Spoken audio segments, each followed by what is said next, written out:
रोजगार के लिए हरियाणा सरकार अपने बच्चों को इजराइल भेज रही है। इजराइल में हम सब जानते हैं कि युद्ध चल रहा है। हमारे बच्चों को युद्ध में धकेला जा रहा है। अपने बच्चों को तो रोजगार है नहीं, और पाकिस्तानियों को भारत लाके उनके बच्चों को रोजगार देना चाहते हो। मेरी तो ये बात बिल्कुल समझ से परे है। बीजेपी वाले पूरी दुनिया से बिल्कुल उल्टा चल रहे हैं। पूरी दुनिया में कोई भी देश अपने पड़ोसी देशों के गरीबों को अपने घर नहीं लाना चाहता। पड़ोसी देशों के लोगों को अपने देश में आने से रोकने के लिए पूरी दुनिया में हर देश तरह तरह के कानून बनाता है, बॉर्डर पे दीवारें लगाता है, बॉर्डर पे बिजली की तारें लगाई जाती हैं ताकि पड़ोसी देश का कोई भी व्यक्ति हमारे देश के अंदर ना आ सके। बीजेपी शायद अकेली पार्टी है पूरी दुनिया की जो पड़ोसी देश के गरीब लोगों को अपने देश में घुसाने के लिए दरवाजे खोल रही है, बिल्कुल उल्टा कर रही है। एक और बात है सोचने की, पिछले 10 सालों में 11 लाख से ज्यादा भारत के बड़े बड़े अमीर उद्योगपति और व्यापारी भारत छोड़ के चले गए। ये लोग भारत में फैक्ट्री चलाया करते थे, इंडस्ट्री चलाया करते थे, बड़े बड़े व्यापार किया करते थे, लाखों लोगों को नौकरी देते थे, रोजगार देते थे। ये बीजेपी की गलत नीतियों और उनके अत्याचार से तंग आके भारत छोड़ के चले गए। अगर बीजेपी को लाना ही है तो इन लोगों को वापस भारत लेके आओ ना, जो भारत छोड़ के चले गए। ये भारत आएंगे, इनके पास पैसा है, भारत में इन्वेस्ट करेंगे, नई नई फैक्ट्रियां खोलेंगे, नए नए व्यापार खोलेंगे, अपने बच्चों को रोजगार मिलेगा।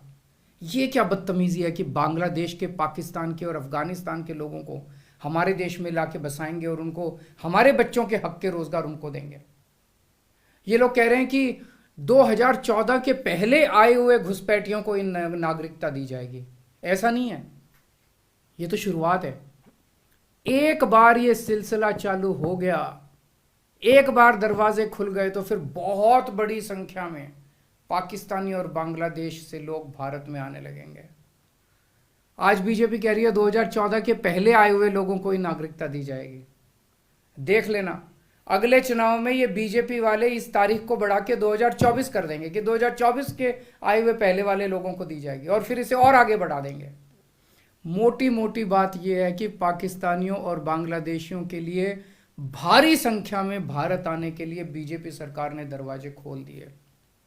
ये देश के लिए बेहद खतरनाक है, और इसका सबसे ज्यादा खामियाजा उत्तर पूर्व नॉर्थ ईस्टर्न स्टेट्स भुगत रहे हैं, खासकर आसाम। आसाम के लोगों की भाषा और संस्कृति खतरे में पड़ चुकी है, क्योंकि वहां पे बांग्लादेश से इतनी बड़ी संख्या के ऊपर इलीगल माइग्रेशन हुआ है। अब बीजेपी कह रही है कि इलीगल माइग्रेंट जो आए हैं उनको हम नागरिकता देंगे, उनको हम बसाएंगे, आसाम में बसाएंगे। आसाम के लोग बहुत नाराज हैं। एक तरह से देखा जाए तो हेमंत बिश्व शर्मा जो बीजेपी के मुख्यमंत्री हैं, उन्होंने धोखा दिया अपने लोगों को। अपने असम के लोगों की खातिर उन्हें सीए का विरोध करना चाहिए था। उन्हें कहना चाहिए था कि असम के लोगों की संस्कृति और भाषा दोनों खतरे में है, ये बिल्कुल बर्दाश्त नहीं किया जाएगा। तो दोस्तों, पूरे देश की मांग है कि सीए को वापस लिया जाए। हम किसी हालत में अपने बच्चों की नौकरियां, अपने बच्चों के रोजगार दूसरे देश के लोगों को किसी हालत में नहीं देंगे। और अगर बीजेपी नहीं मानती तो इसको वापस नहीं लेती, तो इस चुनाव के अंदर बीजेपी के खिलाफ वोट करके आप अपना गुस्सा जाहिर कीजिए।